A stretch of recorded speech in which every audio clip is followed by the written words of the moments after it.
Assalamu alaikum, my dear students. Welcome to Alpha Classes Handwara. I'm your chemistry tutor, Mubashir sir, and this class is for 11th, and our topic will be Berzelius hypothesis and Avogadro's law. तो आज हम discuss करेंगे बर्जिलस hypothesis के ऊपर और in the next class we will discuss Avogadro's law subsequently. ठीक है, I hope कि आप सब अटेंटिव होंगे.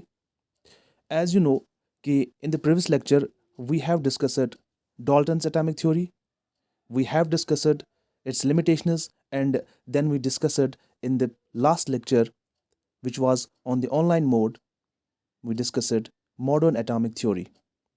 Now in today's lecture we will simply discuss what Berzelius hypothesis is all about. As you know that Berzelius, a Swedish chemist in 1811. बर्जिलस एक Sweden से एक chemist था, एक साइंटिस्ट था. उन्होंने 1811 में अपनी एक जनरलाइजेशन दी, अपनी एक hypothesis the. Later to he wanted to correlate Gay-Lussac's law with Dalton's atomic theory. यानी ये जो बर्जिलस साहब थे, इन्होंने जो Gay-Lussac's law of gaseous volumes हैं, जो कि हम पढ़ चुके हैं. Gay-Lussac's लॉ ने जो भी गैसियस रिएक्टेंट्स और प्रोडक्ट्स थे, गैसियस रिएक्शंस पे उन्होंने अपनी एक जनरलाइजेशन दी थी, जिसमें उन्होंने कहा था, आई विल रिपीट अगेन, कि Gay-Lussac's लॉ क्या है. उन्होंने कहा था कि जब भी गैसेस कंबाइन होते हैं वो हमेशा कंबाइन होते हैं इन टर्म्स ऑफ वॉल्यूम्स, और वो जो वॉल्यूम का रेशियो होता है बिटवीन रिएक्टेंट्स एंड प्रोडक्ट्स, वो एक सिंपल रेशियो होता है. आई होप कि आपको वो लॉ याद होगा. ठीक है, कि when gases react they always do so in volumes and their volume ratio bears a simple whole number ratio. ठीक है, अगर प्रोडक्ट्स भी गैसियस स्टेट में है, गैसियस फॉर्म में है, तब ये लॉ उन पे भी अप्लाई होता है. ठीक है, तो बर्जिलस हाइपोथेसिस क्या कहती है, इन्होंने जो जनरलाइजेशन दी थी, एक्चुअली इनका मकसद क्या था. इनका मकसद था Gay-Lussac's लॉ और जो डाल्टन्स एटॉमिक थ्योरी है उनको मर्ज करना, उनको कोरिलेट करना एक दूसरे के साथ. ठीक है, कि कैसे वो एक दूसरे के साथ इंटरकनेक्टेड है, क्या रिलेशन है उन दोनों के बीच में. ठीक है, और इसके बेसिस पे क्या किया, उन्होंने अपनी एक जनरलाइजेशन दी जिसको नाम रखा गया बर्जिलस हाइपोथेसिस. ठीक है, बिफोर रीडिंग इट स्टेटमेंट, जो उन्होंने अपनी हाइपोथेसिस में, अपने इस लॉ में जो उन्होंने बात कही थी, उसको समझने से पहले हम थ्रू एग्जांपल्स ये जानने की कोशिश करेंगे कि बर्जिलस हाइपोथेसिस किस बारे में बात करता है. ठीक है, तो जैसे कि मैंने यहाँ पे मेंशन किया हुआ है एग्जाम्पल में, देखिए बर्जिलस हाइपोथेसिस सिंपली क्या बोलता है. अकॉर्डिंग टू बर्जिलस हाइपोथेसिस, अगर आपके पास दो कंटेनर्स हैं, मैंने सिंपल से एग्जांपल लिया, अगर आपके पास दो कंटेनर्स है जिन कंटेनर्स की कैपेसिटी इक्वल है, इक्वल मतलब एक जैसी है, जैसे मैंने यहाँ पे कंटेनर दो लिए हैं जिनकी कैपेसिटी सेम है, late it B 100 litre and 100 litre. ठीक है, दोनों कंटेनर्स की कैपेसिटी क्या है, एक जैसी है, दैट्स 100 लीटर एंड 100 लीटर. अब हमने इन दो डिफरेंट कंटेनर्स जिनकी कैपेसिटी डिफरेंट है, अगर हमने इनमें दो डिफरेंट गैसेस फिल किए, let it be we filled, यहाँ पे एक तो हमने हाइड्रोजन गैस फिल किया है एक सिलेंडर में, दूसरे में हमने नाइट्रोजन गैस फिल किया है. लेकिन इस हाइपोथेसिस में आपको एक चीज़ याद रखनी है, we have to kept all the physical conditions same, यानी जो टेम्परेचर और प्रेशर कंडीशंस होंगी ना, वो दोनों कंटेनर्स पे सेम रहेगी. ठीक है, अब इसके बाद क्या करना है, सिंपली हमें क्या करना है, अगर हमने दो कंटेनर्स लिए जिनकी कैपेसिटी सेम है, 100 लीटर 100 लीटर, उनमें हमने दो डिफरेंट गैसेस फिल किए हैं. ठीक है, और टेम्परेचर और प्रेशर की कंडीशन सेम रखी है, तो अकॉर्डिंग टू बर्जिलियस इन दो गैसेस के में जो नंबर ऑफ एटम्स होंगे ना, वो सेम होंगे. यानी मैंने आपको एग्जांपल में दिखाया भी है, अगर हमने दो सिलेंडर्स लिए जिनकी कैपेसिटी क्या है, जिनकी कैपेसिटी इक्वल है, यानी इनमें जो वॉल्यूम है 100 लीटर कैपेसिटी है, 100 लीटर कैपेसिटी है. ठीक है, और इनके अंदर जो नंबर ऑफ एटम्स होंगे ना, वो सेम होंगे. जैसे हाइड्रोजन गैस के अंदर अगर 100 या 1000 एटम्स होंगे, तो सब्सिक्वेंटली जो नाइट्रोजन गैस होगा उसमें जो नंबर ऑफ एटम्स होंगे वो भी क्या होंगे, वो भी 1000 ही होंगे. तो अगर आप एक बार रिपीट करेंगे या एक बार आप रीड करेंगे इस बर्जिलस का जो हाइपोथेसिस है, I will read out for you. देखिए बर्जीलस हाइपोथेसिस का क्या कहना है। सबसे पहली बात, ये हाइपोथेसिस कब आई थी? 1811 में। इसका मकसद क्या था? जो डाल्टन्स एटॉमिक थ्योरी और गे-लुसाक्स लॉ है उनके बीच में एक रिलेशन फाउंड करना, ठीक है।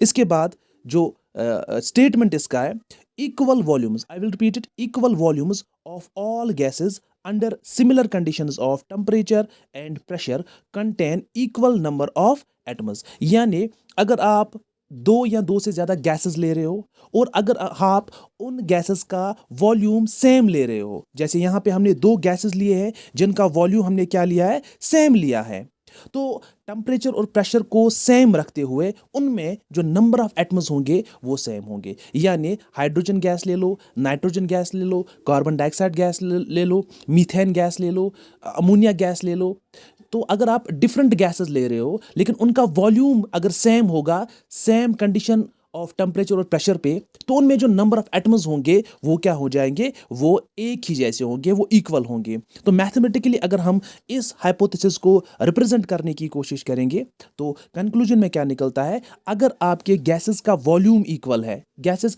डिफरेंट तरह के अगर होंगे भी, तो उनमें जो नंबर ऑफ एटम्स होंगे वो इक्वल होंगे। मैथमेटिकली हम इसको कैसे दिखा सकते हैं? Volume is directly proportional to number of atoms. अगर आपका वॉल्यूम सेम है तो नंबर ऑफ एटम्स भी क्या होंगे? सेम होंगे। यानी वी कैन से, इसको ऐसे भी लिख सकते हैं, we can write like volume is equal to number of atoms. ठीक है। आई होप कि आपको ये जो बर्जीलस की जो हाइपोथेसिस थी, जो ने अपनी एक सजेशन प्रोवाइड की थी regarding regarding the gases having the same capacity, ठीक है, when two or more gases have same capacity, when two or more gases have same volume, the number of atoms present in those different gases must be same, वो same होगा। ठीक है। जैसे हम यहाँ पे एक जो ये बर्जीलस थे, इन्होंने अपनी इस हाइपोथेसिस को एक्सपेरिमेंटली प्रूव करने की कोशिश की थी। ठीक है। जैसे यहाँ पे अगर आप देखेंगे, इन्होंने एक रिएक्शन करवाई थी, किस किस के बीच में? हाइड्रोजन की रिएक्शन इन्होंने करवाई थी क्लोरीन के साथ। ठीक है। We know that when hydrogen combines with chlorine there is formation of hydrochloric acid, HCl की फॉर्मेशन हो जाती है। ठीक है। और अकॉर्डिंग टू गे-लुसाक, देखो ये रिएक्शन मैं पहले भी करा चुका हूं, अकॉर्डिंग टू गे-लुसाक, अगर हम गे-लुसाक के लॉ की तरफ देखें तो अकॉर्डिंग टू गे-लुसाक जब भी गैसेस आपस में कंबाइन होते हैं वो हमेशा कंबाइन होते हैं in terms of volumes, in terms of volumes, और जो वॉल्यूम का रेशो होता है वो क्या होता है? वो सिंपल होता है, सिंपल होल नंबर होता है। तो यहाँ पे देखेंगे hydrogen gas when combines with chlorine gas it forms HCl। अब जैसे ही रिएक्शन को हम बैलेंस करेंगे, हमें पता है कि हाइड्रोजन के दो एटम्स है, क्लोरीन के दो एटम्स है, तो यहाँ पे हम 2 टाइम्स लगाएंगे आगे, और ये जो हम ये 2 यहाँ पे लगा रहे हैं, यहाँ पे जो 1 है, यहाँ पे जो 1 है, इसको इसको हम बोलते हैं स्टैचोमेट्रिक कोएफिशिएंट। क्या बोलते हैं इसको? इसको बोलते हैं स्टैचोमेट्रिक, इसको बोलते हैं स्टैचोमेट्रिक कोएफिशिएंट्स। ठीक है। The numbers which are used before any reactant or product to make the number of atoms of different elements equal on both sides of a reaction। ठीक है। तो यहाँ पे अगर आप सिंपली देखेंगे, ये जो केमिकल रिएक्शन है, यहाँ पे हाइड्रोजन के कितना वॉल्यूम है? 1, क्योंकि इसका स्टैचोमेट्रिक कोएफिशिएंट क्या है? 1। क्लोरीन का के कितने वॉल्यूम है? 1, क्योंकि हम इन टर्म्स ऑफ वॉल्यूम्स की बात कर रहे हैं। और HCl के कितने वॉल्यूम्स है? क्योंकि इसका स्टैचोमेट्रिक कोएफिशिएंट, इसमें नंबर ऑफ मोल्स कितने हैं? 2 है, तो इसका वॉल्यूम क्या होगा? 2। ठीक है। तो according to Gay-Lussac's law, 1 volume of hydrogen combines with 1 volume of chlorine to form 2 volumes of HCl। तो ये हाइड्रोजन, क्लोरीन और HCl के बीच में जो वॉल्यूम का रेशो है दैट इज सिंपली 1:1:2। ये तो गे-लुसाक्स का लॉ है। ठीक है। लेकिन यहाँ पे हमें गे-लुसाक्स लॉ को नहीं ध्यान में रखना है, we have to verify, we have to follow Berzelius hypothesis. तो जैसे ही बर्जीलस ने ये रिएक्शन करवाई तो गे-लुसाक्स लॉ अप्लाई करके हमें पता चला कि हाइड्रोजन का 1 वॉल्यूम क्लोरीन के 1 वॉल्यूम के साथ मिलके 2 वॉल्यूम्स किसके बना रहा है? HCl। अब देखिए यहाँ पे बर्जीलस का हाइपोथेसिस आप अप्लाई करो। बर्जीलस क्या बोल रहा है? Now equal volume contain equal number of atoms. यानी अगर आपके पास हाइड्रोजन आपने एक सिलेंडर में रखा हुआ है, क्लोरीन आपने दूसरे सिलेंडर में रखा है, दोनों सिलेंडर्स की कैपेसिटी या वॉल्यूम इक्वल है, टेम्परेचर और प्रेशर भी कांस्टेंट रखा है, तो उनमें जो नंबर ऑफ एटम्स क्या होंगे? वो सेम होंगे। देखो कैसे बर्जीलस ने इस हाइपोथेसिस का इस्तेमाल किया था। ठीक है। अब बर्जीलस का कहना है कि अगर वॉल्यूम इक्वल होगा तो नंबर ऑफ एटम्स भी इक्वल होंगे। नेक्स्ट उन्होंने कंसिडर किया let 1 volume contains n atoms. यानी उन्होंने कंसिडर किया कि एक वॉल्यूम जो होता है उसका वैल्यू क्या रखा, n एटम्स, ठीक है। एज पर बर्जीलिस वन वॉल्यूम जो होता है, यानी वन वॉल्यूम किसके बराबर होता है, उसमें n नंबर ऑफ एटम्स होते हैं, n का वैल्यू कुछ भी हो सकता है, ठीक है। अब हम आगे देखेंगे क्या होता है कि यहाँ पे बर्जीलिस ने जैसे ही अपनी ये हाइपोथेसिस लगाई, तो हमें पता है hydrogen combines with chlorine to form HCl। Hydrogen के कितने वॉल्यूम है, 1, क्लोरीन के कितने वॉल्यूम है, 1, तो ये आपस में मिलके क्या बनाते हैं, HCl के कितने वॉल्यूम, 2 वॉल्यूम। हमें पता है कि Berzelius, according to Berzelius, he make one volume equal to n atoms. तो यहाँ पे वन वॉल्यूम किसके बराबर होगा, n एटम के बराबर। वन वॉल्यूम किसके बराबर होगा, n एटम के बराबर। अच्छा, टू वॉल्यूम किसके बराबर होगा, 2n एटम्स के बराबर, क्योंकि अगर एक वॉल्यूम n एटम के बराबर है तो दो वॉल्यूम किसके बराबर होंगे, 2n एटम्स के बराबर, ठीक है। अब लेट इट बी, हम लेते हैं कि n का वैल्यू 1 रखते हैं। We took the value of n, we put the value of n is equal to 1 है। n का, यानी n जो हम बोलते हैं number of atoms, late it B ये 1 है। तो आप मुझे बताओ यहाँ पे अगर n का वैल्यू 1 है तो यहाँ पे क्या लेंगे, n एटम्स की जगह क्या लेंगे, n का वैल्यू क्या है 1, तो 1 एटम लिखेंगे। n एटम्स, n का वैल्यू फिर से यहाँ पे क्या पुट करेंगे 1, तो यहाँ पे n एटम्स है मीन्स 1 एटम। यहाँ पे n एटम है, n का वैल्यू क्या है 1, तो 1 आएगा। अच्छा, यहाँ पे क्या है, 2n कंपाउंड एटम है, और मैंने आपको बोला था डाल्टन्स एटॉमिक थ्योरी में जो जब एटम्स आपस में मिलते थे वो बनाते थे मॉलिक्यूल, ठीक है। उस टाइम पे डाल्टन ने उसको कंपाउंड एटम नाम रखा था जिसको हम आज मॉडर्न लैंग्वेज में, मॉडर्न वे में, मॉडर्न केमिस्ट्री में मॉलिक्यूल बोलते हैं। तो अगर n का वैल्यू 1 है तो यहाँ पे n एटम की जगह क्या लेंगे, 1 एटम, n एटम की जगह 1 एटम। यहाँ पे क्या है, 2n एटम, n का वैल्यू क्या है 1, 2 1 जार 2, इसका मतलब यहाँ पे क्या आएगा, 2 कंपाउंड एटम, ठीक है। अब यहाँ पे एक चीज़ आपको देखने लायक हो, क्योंकि बुक्स में अमूमन एक कन्फ्यूजन रहता है कि जब भी आप बुक पढ़ते हो आप बोलते हो कि यहाँ पे डिवाइड थ्रू आउट बाई 2 क्यों लिखा है, यानी इसने डिवाइड क्यों किया है। देखो यहाँ पे जो हमारा प्रोडक्ट है ना, उसमें 2 कंपाउंड एटम लिखा है। कंपाउंड एटम मतलब मॉलिक्यूल, इसका मतलब जब एक हाइड्रोजन एटम एक क्लोरीन एटम के साथ मिलकर वो क्या बनाता है, वो एक इट फॉर्म्स 2 कंपाउंड एटम। लेकिन जब भी हमें किसी चीज़ का वैल्यू निकालना होता है, हमें थोड़ी 2 मॉलिक्यूल्स का देखना है, हमें किसका देखना है, एक मॉलिक्यूल, हमें एक कंपाउंड एटम का देखना है ना। तो इसीलिए 2 कंपाउंड एटम को अगर हमें कन्वर्ट करना होगा 1 एटम की फॉर्म में, तो हम क्या करेंगे, हम सारी टर्म्स को डिवाइड बाय 2 करेंगे, डिवाइड बाय 2 करेंगे, डिवाइड बाय, ताकि यहाँ पे 2 और 2 कैंसिल हो जाएगा, हमें जो आंसर मिलेगा, हमें जो रिजल्ट मिलेगा वो मिलेगा 1 कंपाउंड पे, ठीक है। तो तभी हमने यहाँ पे डिवाइड थ्रू आउट बाय 2 किया है। यहाँ पे हमने डिवाइड थ्रू आउट बाय 2 किया है, यानी 1 एटम के डिवाइड में भी 2, 1 एटम के डिवाइड में भी 2 और 2 कंपाउंड एटम के डिवाइड में भी 2, ताकि जो हमारा प्रोडक्ट होगा वो मिलेगा 1 कंपाउंड एटम। तो जैसे हमने डिवाइड बाय 2 किया तो आपको यहाँ पे दिख रहा होगा कि उनके एक्सपेरिमेंट में क्या हुआ कि यहाँ पे जो हाइड्रोजन था डिवाइड बाय 2 करके we got 1/2 of hydrogen atom, ठीक है। डिवाइड बाय 2 करके क्लोरीन का क्या मिल गया, 1/2 ऑफ क्लोरीन एटम, ठीक है। और डिवाइड बाय 2 करके वी गेट 1 कंपाउंड एटम। इस एक्सपेरिमेंट से हमें क्या पता चला, इस एक्सपेरिमेंट से हमें ये पता चला कि according to Berzelius, half atom of hydrogen combines with half atom of chlorine to form 1 molecule और 1 compound atom of HCl। Berzelius का कहना तो सही था अपने हिसाब से, लेकिन अगर आपको डाल्टन्स एटॉमिक थ्योरी याद होगी, डाल्टन्स एटॉमिक थ्योरी का एक पोस्टुलेट ये भी था कि एटम जब भी कंबाइन होता है वो एज ए होल कंबाइन होता है, एटम कभी भी फ्रैक्शंस में कंबाइन नहीं होता है। आपने अभी आज के ज़माने में अगर मैं आपसे बोलूं, क्या आपने कभी सुना है कि हाफ हाइड्रोजन एटम, आधा हाइड्रोजन एटम आधे क्लोरीन के साथ, या आधा नाइट्रोजन एटम आधे ऑक्सीजन के साथ मिलके नाइट्रिक ऑक्साइड बनाता है, या वी कैन से आधा नाइट्रोजन एटम आधे हाइड्रोजन के साथ मिलकर अमोनिया बनाता है। हमने जब भी रिएक्शन देखी है, हमने जब भी रिएक्शन की है, हमने एटम को एज ए होल लिया है, हमने एक एटम की बात की, हमने कभी फ्रैक्शंस में बात नहीं की है। लेकिन अकॉर्डिंग टू बर्जीलियस, जब बर्जीलियस की हाइपोथेसिस एक्सपेरिमेंटली जब रिएक्शन में देखी गई तो उनके हिसाब से हाफ हाइड्रोजन हाफ क्लोरीन के साथ रिएक्ट करके एक मॉलिक्यूल या एक कंपाउंड एटम बना सकता है, which was totally against, which was totally in contradiction with Dalton's atomic theory. तो यहाँ से वी कैन से कि इनकी जो स्टेटमेंट थी वो अगेंस्ट जा रही थी डाल्टन्स एटॉमिक थ्योरी की, क्योंकि डाल्टन्स एटॉमिक थ्योरी का कहना था एटम जब भी कंबाइन होता है it takes part in a chemical reaction as a whole. Atom जो है कभी भी डिविजिबल। यहाँ पे अगर आप देखोगे ये एक्सपेरिमेंट ये शो करता है कि एटम में undergo division during chemical reaction, यानी इसका मतलब है बर्जीलस का कहना था कि जब एटम केमिकल रिएक्शन में हिस्सा लेगा तो उसमें डिवीजन हो जाएगा, वो फ्रैक्शंस में भी कंबाइन हो सकता है। लेकिन ये डाल्टन्स एटॉमिक थ्योरी के हिसाब से गलत था। दैट इज व्हाई ये जो हाइपोथेसिस थी इसको फिर नहीं माना गया, और इस हाइपोथेसिस को मॉडिफाई करने के लिए जो नेक्स्ट लॉ दिया गया था, नेक्स्ट जो केमिस्ट आए थे जिन्होंने इस लॉ को, इस हाइपोथेसिस को क्लियर करने की कोशिश की थी, रिवाइव करने की कोशिश की थी, दैट वाज एवरगेड्रो। ठीक है, आपके सिलेबस में दिया गया है एवरगेड्रोज लॉ, लेकिन हमें एवरगेड्रोज लॉ डायरेक्टली नहीं पढ़ना है, क्योंकि एवरगेड्रो लॉ क्यों आया पहले हमें यह पता होना चाहिए। एवरगेड्रो लॉ जो है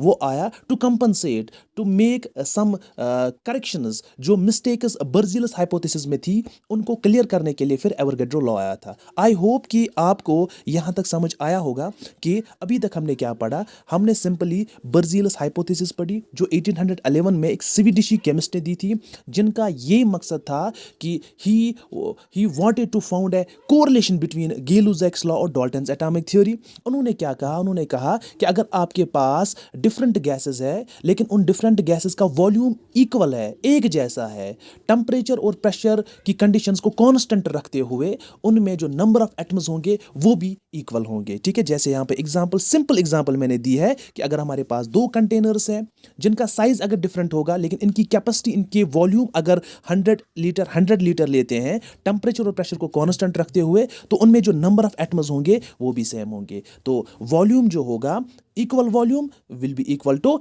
इक्वल नंबर ऑफ एटम्स। और इसी चीज को एक्सप्लेन करने के लिए बर्जीलस ने फिर अपने इस हाइपोथेसिस को एक्सपेरिमेंटल फॉर्म में समझाने की कोशिश की थी, जब उन्होंने एग्जांपल ली थी फॉर्मेशन ऑफ HCl। तो जैसे ही हाइड्रोजन क्लोरीन के साथ मिलकर HCl बनाता है तो उन्होंने पहले गेलुजैक्स लॉ अप्लाई किया। वहां पे उन्होंने लिखा कि, वहां पे उन्होंने देखा कि हाँ, 1 वॉल्यूम हाइड्रोजन का 1 वॉल्यूम क्लोरीन के साथ मिलकर 2 वॉल्यूम्स बना रहा है HCl। लेकिन अकॉर्डिंग टू बर्जीलस हमें पता है अगर वॉल्यूम इक्वल होगा तो नंबर ऑफ एटम्स भी इक्वल होंगे, और उन्होंने माना कि लेट इट भी हम लेते हैं एक वॉल्यूम किसके बराबर होगा, n एटम्स के बराबर होगा। तो इसका मतलब हाइड्रोजन के n एटम्स क्लोरीन के n एटम्स के साथ मिलके 2n कंपाउंड एटम किसके बना रहे हैं, HCl के।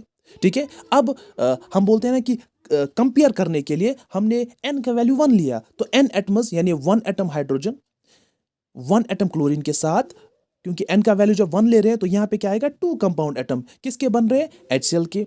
अब हमें यहाँ पे 2 कंपाउंड एटम मिल रहा है, हमें रिजल्ट किसका निकालना है, एक कंपाउंड एटम का। तो उसके लिए हम सारी ये जो रिएक्टेंट्स और प्रोडक्ट्स है इसको डिवाइड करेंगे थॉरोली थ्रू आउट बाई 2। तो जैसे ही हम 2 से डिवाइड करेंगे तो 1 एटम के नीचे आएगा डिनोमिनेटर में 2, 1 एटम के नीचे 2 आएगा और 2 कंपाउंड एटम के नीचे भी 2 आएगा। वी विल गेट जो रिजल्टेंट हमें इक्वेशन मिलेगी, that will be 1/2 of atom of hydrogen combines with 1/2 of atom of chlorine to form 1 complete compound atom, 1 complete molecule of HCl। ठीक है, ये रिएक्शन अकॉर्डिंग टू बर्जीलस सही थी, लेकिन इस रिएक्शन का जब कंक्लूजन निकाला गया तो it was found that actually he wanted to say that fraction of hydrogen and chlorine atoms combine to form a molecule of HCl which was totally against the Dalton's atomic theory.